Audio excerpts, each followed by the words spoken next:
नमस्कार, एक बार फिर से सभी दर्शकों का स्वागत है इंडिया न्यूज उत्तर प्रदेश उत्तराखंड में। और इंडिया न्यूज उत्तर प्रदेश उत्तराखंड कर रहा है सबसे बड़ा ये अधिवेशन, जिसमें आपको ग्राउंड रिपोर्ट बताई जा रही है।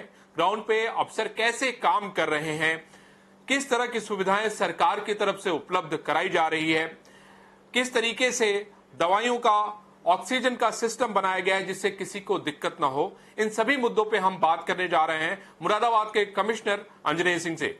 अंजनेय जी, आपका इंडिया न्यूज में बहुत स्वागत है।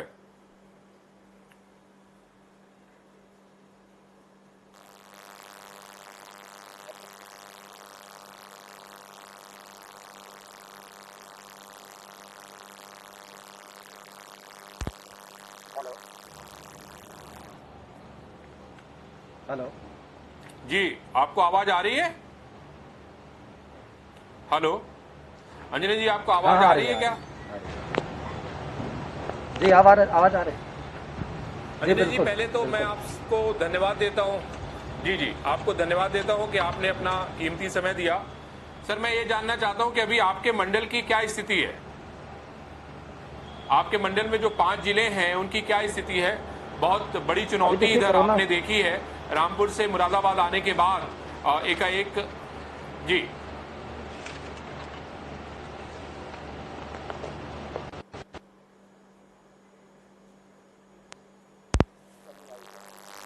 जी, अंजनेय जी, आपको आवाज आ रही है सर?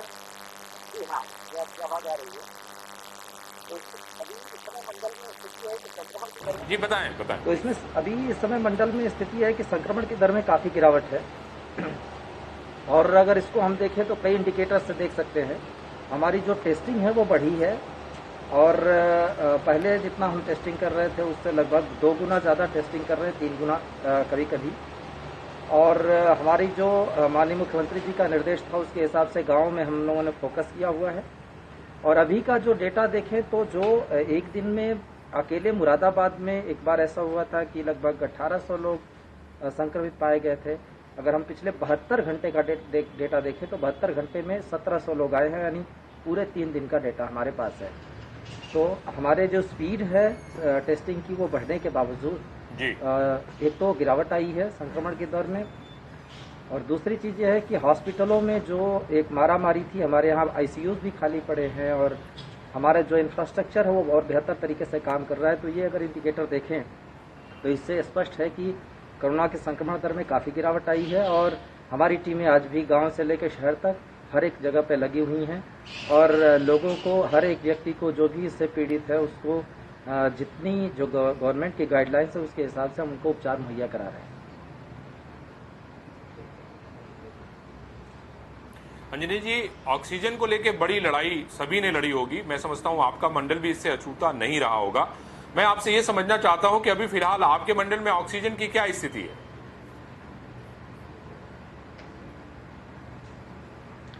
देखिए, अभी तो ऑक्सीजन की हमारे पास पर्याप्त भंडार है।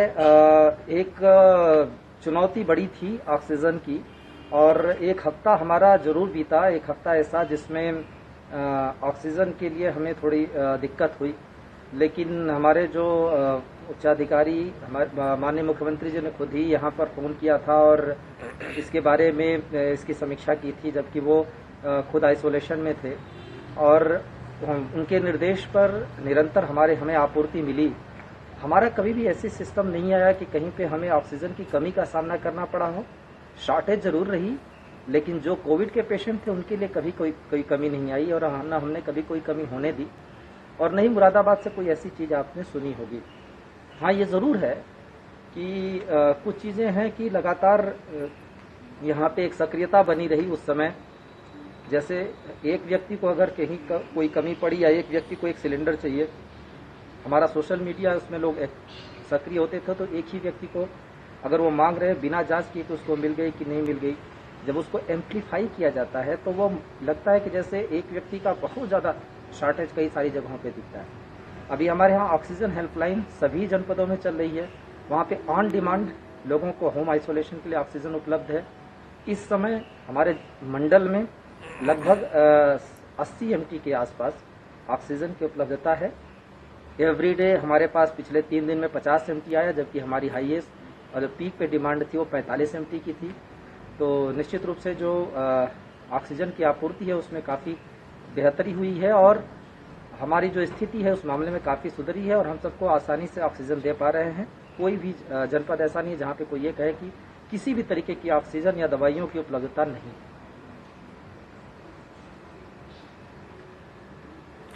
सर, एक और बड़ी चुनौती थी खासतौर पे जीवन रक्षक दवाओं को लेके। मुझे याद है रेमडेसिविर के अलावा भी जो दूसरे 2 और जीवन रक्षक दवाएं थी उसको लेके भी लगातार दबाव रहा होगा मंडल पे और जिले में। मैं समझता हूं कि उसका कोई एक मैकेनिज्म कोई तैयार हो गया या अभी क्या स्थिति है आपके मंडल में रेमडेसिविर और जो दूसरी जीवन रक्षक दवाएं हैं उसको लेके?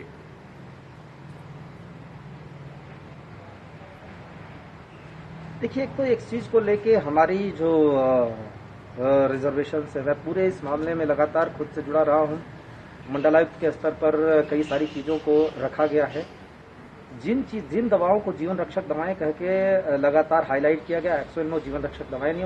मैं अपने अनुभव के आधार पर आपसे कई सारी चीजें इसमें स्पष्ट करना चाहता हूं कि एक तो ये है कि कोरोना एक ऐसा संक्रमण है और जो पिछले दौर का संक्रमण आया, बहुत सारी बातें इसमें कही जाती रही हैं। मैं बहुत संक्षेप में उसको स्पष्ट करना चाहूंगा कि एक तो हमारी तैयारी के बारे में, हमारी तैयारी पूरी थी और इस संक्रमण को लेकर, कोरोना के संक्रमण को लेकर हर एक स्तर पर हमारी टीमें पूरी तरह से मुस्तैद थी। फर्क कहां पड़ा कि पिछला जो कोरोना का संक्रमण था पिछले दौर का, उसका और जो नया वेरिएंट आया, इन दोनों में बहुत बड़ा अंतर था।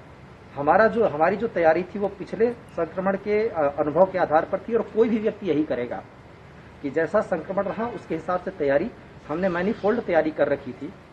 लेकिन जो वेरिएंट आया, आज भी उस वेरिएंट के इलाज के बारे में हो या उसके प्रभाव के बारे में हो, बहुत स्पष्टता नहीं है। उसके इलाज के बारे में जो दवाइयां हैं, जिनको लोग जीवन रक्षक दवाएं कह के प्रचारित करते हैं, वो एक जो मुद्दा है वो अभी भी स्पष्ट नहीं हो पाया है और बहुत सारे डॉक्टर्स उस पर लगे हुए हैं। पर जो गवर्नमेंट का प्रोटोकॉल है और गवर्नमेंट की गाइडलाइन है, उसके हिसाब से हमारे पास हर एक चीज की उपलब्धता है। दूसरा जो इसका पहलू है वो है सोशल मीडिया ने लोगों की निश्चित रूप से मदद की होगी और की भी। हम लोग खुद भी सोशल मीडिया पे लोगों को मदद पहुंचाते रहे। पर एक चीज और भी हुई है, जो ये दवाओं की शॉर्टेज की बात होती है, या रेमडेसिविर या टोसिलिजुमाब या अभी रिसेंटली ब्लैक फंगस की दवा आई है, या ऑक्सीजन की जो आपूर्ति है उसकी कमी की बात की जाती है। जी। और मैं पूरे अपने अध्ययन पे कह रहा हूं, जब आप भी देखेंगे तो इस चीज को मानेंगे कि एक तो यह है कि सोशल मीडिया पे बहुत ज्यादा जो गाइडलाइंस दी गई उनको बिना समझे, बिना जाने, जो एक्सपर्ट्स हैं उनको जो काम करना चाहिए था वो सोशल मीडिया पे उपलब्ध लोगों ने करना शुरू कर दिया। तो एक तो दवाओं के बारे में इतनी ज्यादा पैनिक क्रिएट किया गया कि लोगों ने उसकी होर्डिंग शुरू कर दी कि क्या पता मुझे इसकी जरूरत पड़ जाए, बिना ये जाने कि ये दवा की आपकी कोई जरूरत नहीं पड़नी।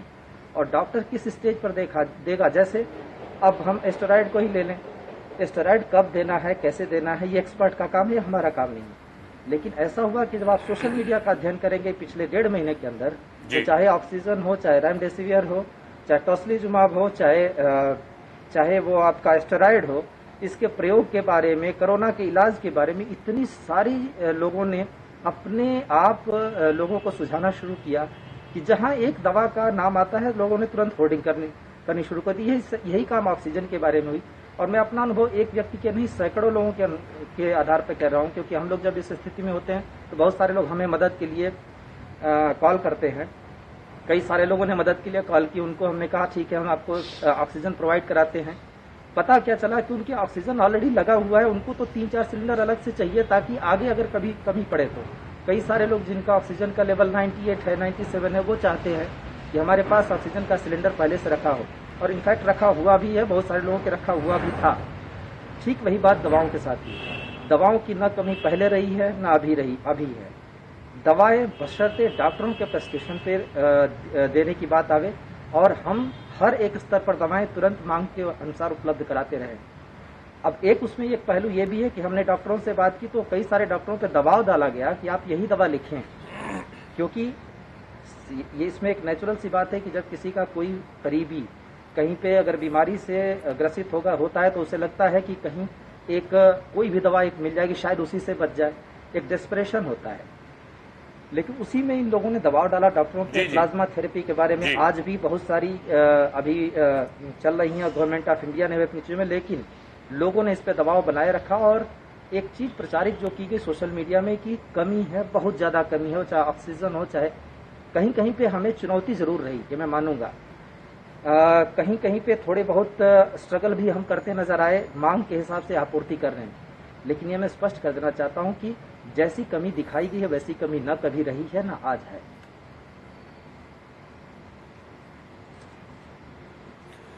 अंजनी जी, मुझे ये बताइए कि इस समय ग्रामीण इलाकों को लेकर लगातार चर्चा चल रही है। कहा जा रहा है कि कोरोना जो है ग्रामीण इलाकों में बड़ी तेजी के साथ पैर पसार रहा है। आपके मंडल में ग्रामीण इलाकों की क्या स्थिति है और इस चुनौती से आप कैसे निपट रहे हैं?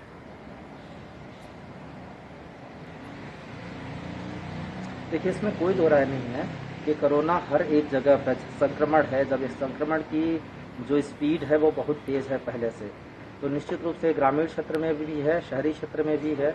मेरे पास डेटा है, इस समय अगर आप पूरे मंडल की बात करें तो पिछले 72 घंटों में 823 लोग ग्रामीण क्षेत्र में, 911 लोग अर्बन क्षेत्र में पिछले 72 घंटों में संक्रमित पाए गए। लेकिन मैं मानता हूं कि ग्रामीण क्षेत्रों में इस समय जैसा माननीय मुख्यमंत्री जी ने निर्देश दिया उसके हिसाब से हम सघन अभियान चला रहे हैं अपनी टीमों को भेजकर, और ग्रामीण क्षेत्रों से शिकायतें रही हैं, ये भी मैं मानता हूं। बहुत सारी शिकायतों की जांच मंडल आयुक्त के तौर पे मैंने कराई है। जैसे किसी गांव से, बड़ा गांव है, वहां से शिकायत आती है कि पिछले 1.5 महीने में 25 लोग मर गए।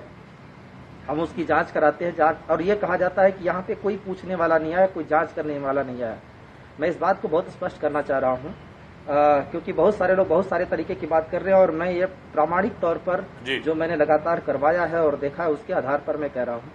गांव में हमारी टीमें लगातार गई हैं, गांव में टीमों ने दौरा किया है, लोगों की जांच की है, लेकिन प्रारंभिक तौर पर कई सारे कारणों से लोगों ने कोरोना को डिनाई करना शुरू किया कि कोरोना है ही नहीं, ये लोग जबरदस्ती शगुफा छोड़ रहे हैं। बहुत सारे लोगों ने कोरोना की टेस्टिंग को अवॉइड कर किया, और जब 2 राउंड 3 राउंड हमारी टीमें गई, वहां पे जांच हुई, हमारे पास उस समय के आंकड़े मौजूद हैं, जितने लोग पॉजिटिव पाए गए उनको दवा भी दी गई।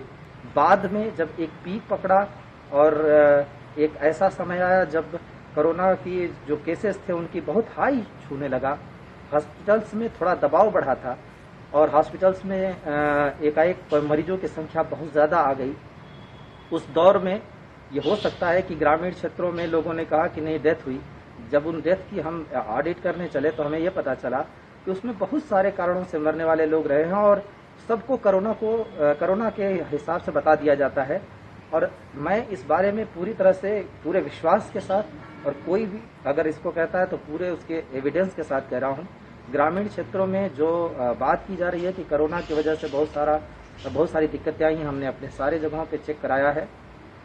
प्रसार है, कोरोना का संक्रमण है गाँव में भी, और गांव में निश्चित रूप से हेल्थ फैसिलिटीज वैसी नहीं होती हैं, उनको शहरों में ले आना पड़ता है। उस तरीके की सुविधाएं भी हमने दी हुई हैं, हमारी टीमें पहुंच रही हैं। कभी कभार ऐसा होता है कि हमारी टीमें भी संक्रमण का शिकार होती हैं तो 1-8 दिन की देरी होती है, पर हम पहुंच रहे हैं और सारे लोगों की सघन चेकिंग कर रहे हैं, जिसको जैसी दवा की उपलब्धता है दे रहे हैं। इस बात को हमेशा याद रखा जाए कि हमारे रूरल एरिया में जो मृत्यु दर है वो 7% से ज्यादा है, और उसको भी अगर आप कोरोना को एट्रीब्यूट करके बेवजह की पैनिक अगर करेंगे तो उससे कोई कोरोना के ट्रीटमेंट में मदद नहीं मिलने वाली है। पर हमारी नज़र बराबर है, और माननीय मुख्यमंत्री जी के निर्देश के अनुसार, जो गवर्नमेंट की गाइडलाइंस के उसके अनुसार हम पूरी तरह से गाँव में मुस्तैद हैं। टीमें जा रही हैं, जहाँ जहाँ से शिकायतें आ रही है उसको मैं स्वयं भी देख रहा हूँ, खुद सारे जिलाधिकारी इस पे लगे हुए हैं, और कहीं इस समय कोई समस्या नहीं।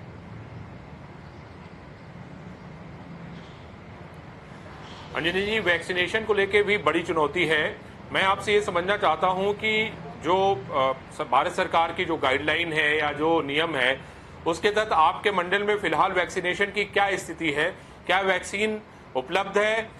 जो 45 साल वालों का था उनको कितना लग चुका है, वो नंबर से अगर आप बता सके तो बहुत अच्छी बात है। और जो युवाओं को लगने की बात आ रही है, 18 साल के जो लोग हैं उनके क्या नंबर हैं और क्या स्थिति है, जरा उसके बारे में बता पाएंगे तो ज्यादा बेहतर हो। देखिए, वैक्सीनेशन हमारे मंडल में केवल मुरादाबाद में 18 वर्ष ऊपर के लोगों के लिए शेड्यूल हुआ है, और जो शेड्यूल है वो अलग अलग जनपदों का अलग अलग तरीके से जैसे जैसे शेड्यूल आएगा वहां पे लगाया जाएगा। ये वैक्सीनेशन के 3 चरण रहे हैं। पहले चरण में जो हेल्थ वर्कर और कोरोना जो फ्रंटियर्स हैं, जो फ्रंट पे काम करने वाले लोग हैं, उनको कराया गया। दूसरे चरण में गवर्नमेंट ने जो 45 प्लस के कराए, उनका कराया गया। शुरुआती दौर में हमें चुनौतियां आई थीं, जहां हेल्थ वर्कर्स के केस में हमने पहले से दूसरे डोज दोनों को देखें तो 80% से ज़्यादा का टच किया था। वहीं दूसरे स्टेज में हमें काफ़ी जो 45 वर्ष और उससे ऊपर के लोगों को वैक्सीनेशन में, उसमें काफ़ी हमें चुनौतियों का सामना करना पड़ा था। लोगों ने वैक्सीनेशन को बहुत ज़्यादा स्वीकार नहीं किया था। आज जबकि सभी के द्वारा कहा जा रहा है कि वैक्सीनेशन सबसे प्रभावी तरीका है इसको रोकने का, तो इस समय लोगों का वैक्सीनेशन के ऊपर काफ़ी दबाव है और उत्साह के साथ लोग आ भी रहे हैं। हमारे यहाँ मुरादाबाद में 18 वर्ष से ऊपर के लोगों को वैक्सीनेशन हो रहा है और उस प्रत्येक सेंटर पे उपलब्ध हैं। 45 वर्ष से ऊपर के लोगों का भी निरंतर हो रहा है।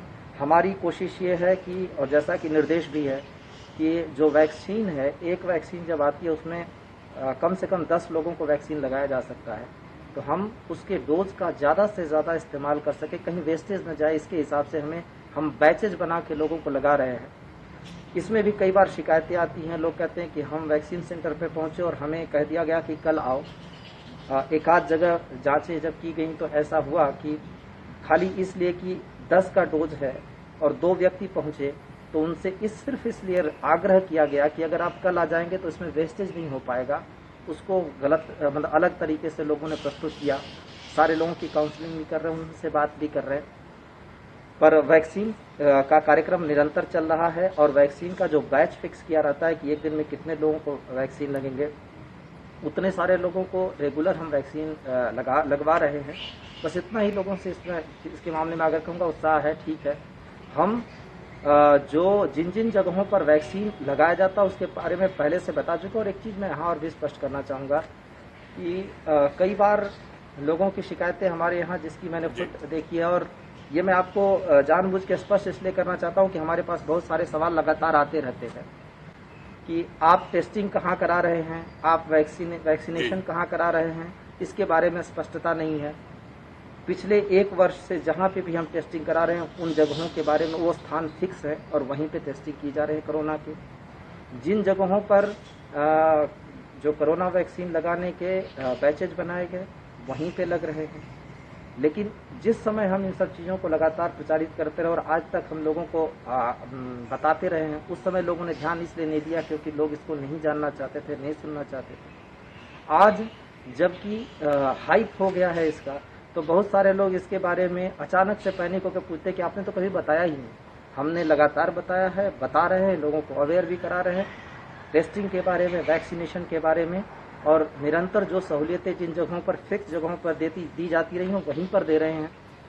और एक एक चीज़ को प्रॉपरली इन्फॉर्म करके दे रहे हैं। कभी कभार हमें समस्याएं जरूर आती हैं क्योंकि हमारी टीमें भी पॉजिटिव होती है। और एक चीज़ को मैं बताना चाहूँगा, मेरी संवेदना जितने लोगों ने अपनों को खोया है सबके साथ है जी, और जितने लोगों की कोरोना की वजह से नुकसान हुआ है उन सबके साथ है। पर इसके साथ मैं ये भी बताना चाहूँगा कि कोरोना से हमारे अधिकारियों के, हमारे अपने लोगों को भी हमने खोया है, कई सारे अधिकारियों को खोया है। कोरोना का संक्रमण हमारी टीमों पर भी होता है और कई बार ऐसा होता है कि हम टूटते हैं, बिखरते हैं, फिर से उठते हैं, फिर चलते हैं।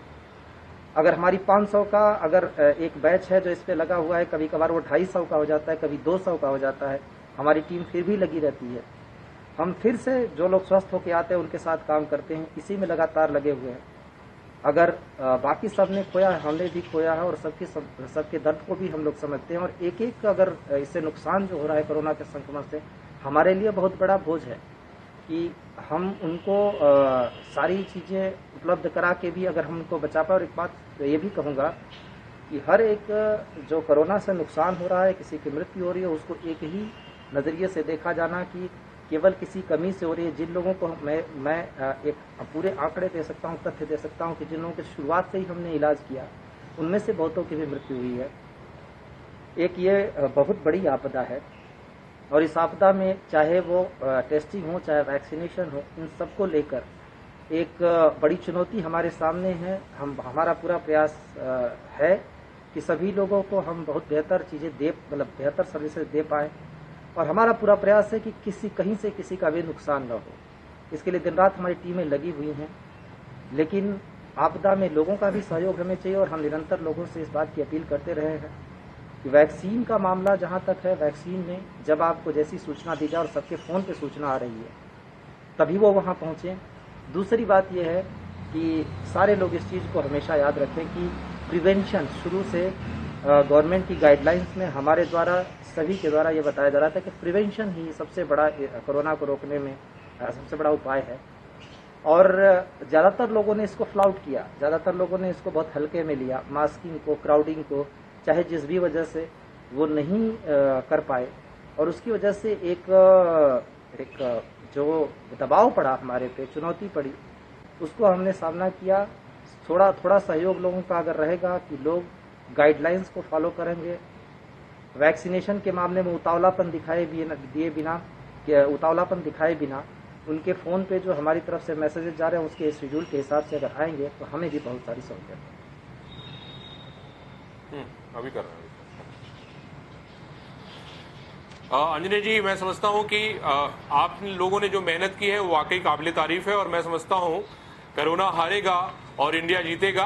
आपने अपना अमूल्य समय दिया, इसके लिए बहुत बहुत धन्यवाद। Thank you.